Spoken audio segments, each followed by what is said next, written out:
Nick's father was angry. "Why do you want to go to Australia now?"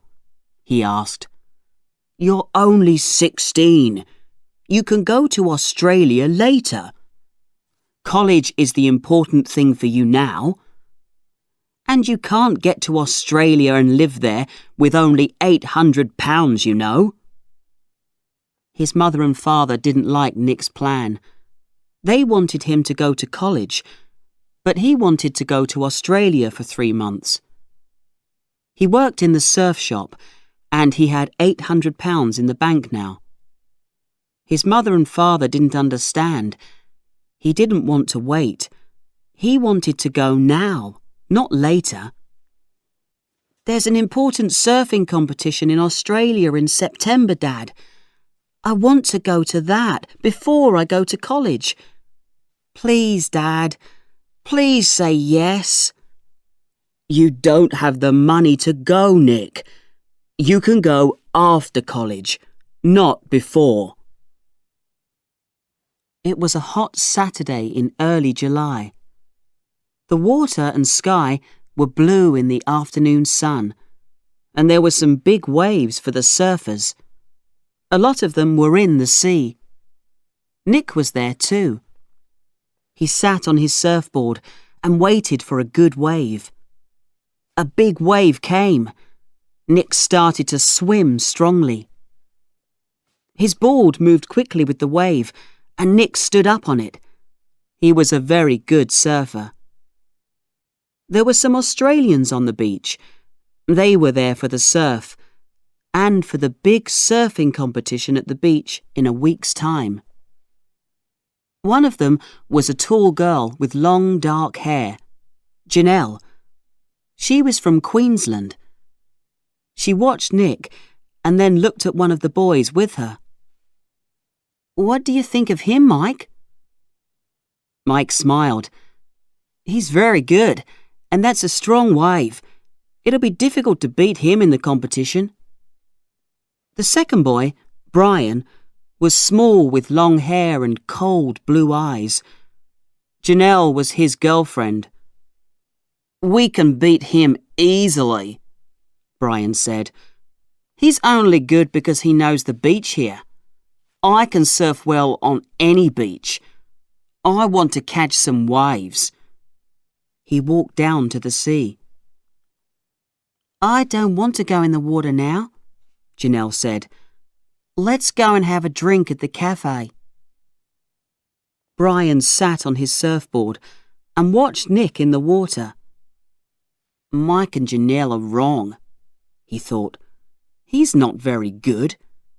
He catches some of the waves okay, but he has an old surfboard. He won't win the competition with that. I'll beat him."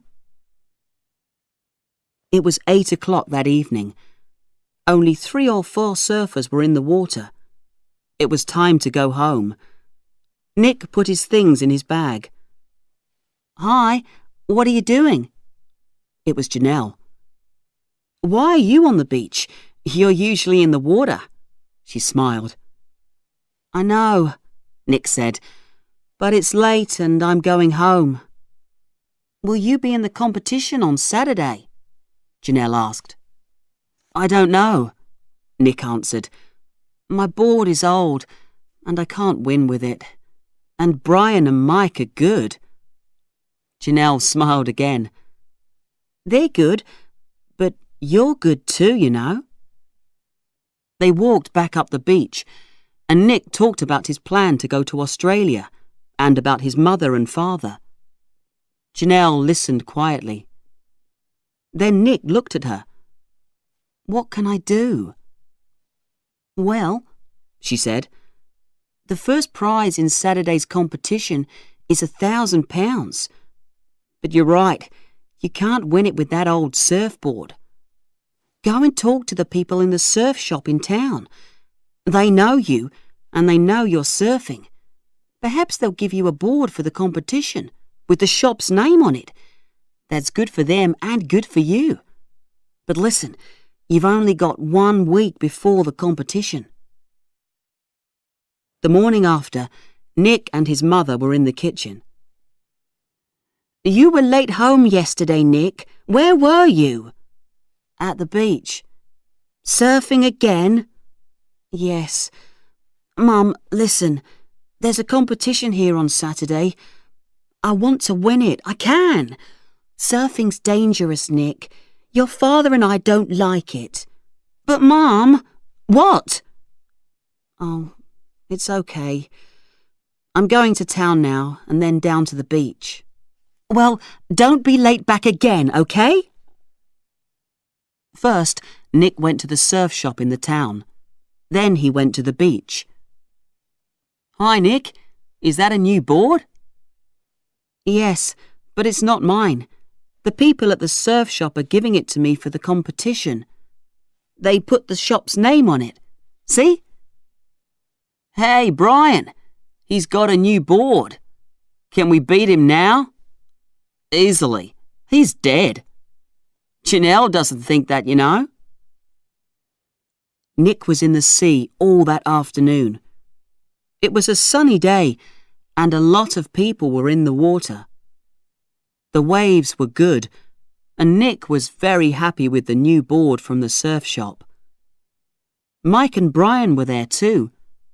They watched him. "It'll be difficult to beat Nick on Saturday," Mike said. "He's got that new board now. He knows the sea here." Brian didn't answer. Later in the afternoon, Janelle arrived at the beach. Brian and Mike were at the cafe. Nick saw Janelle on the beach and swam into her. He wanted to talk to her. "Hi," he said. "You were right. The people in the surf shop liked the plan. Look, I've got a new board with their name on it. Only for this week and for the competition." "Right," Janelle said. "Now you can win the competition. It'll be easy." "Why do you want me to win?" Nick asked. Janelle looked at him and smiled. "Because you're good. That's why." Suddenly, they heard a noise. There were a lot of people near the cafe. Janelle and Nick ran across the beach. Near the cafe, Janelle stopped and asked one of the surfers, "What is it?" "It's your friend Mike," the boy answered. "He had an accident, cut his foot. It's bad. He can't walk. He won't be in the competition on Saturday now, not with a bad foot." Brian and some other people were with Mike. "There was some glass on the beach. I didn't see it," Mike said. "He's going to the doctor," Brian said to Janelle. Then he looked at Nick. "You can go. We don't want you here," he said. Nick started to answer angrily, but Janelle put her hand on his arm. "I'm sorry about your foot, Mike," he said. Mike smiled. "Thanks, Nick. I know that." After Mike's accident, Brian didn't talk to Nick. "What's wrong with Brian? What did I do?" "Mike is hurt and Brian is angry. I don't know why. He wants to win this competition." "But can I beat him?" "Yes, Nick. But Brian is very good and he doesn't like you very much. Did you talk to your father about Australia again?" "No." "Why not?" Okay. I'll talk to him this evening. But he'll say no again.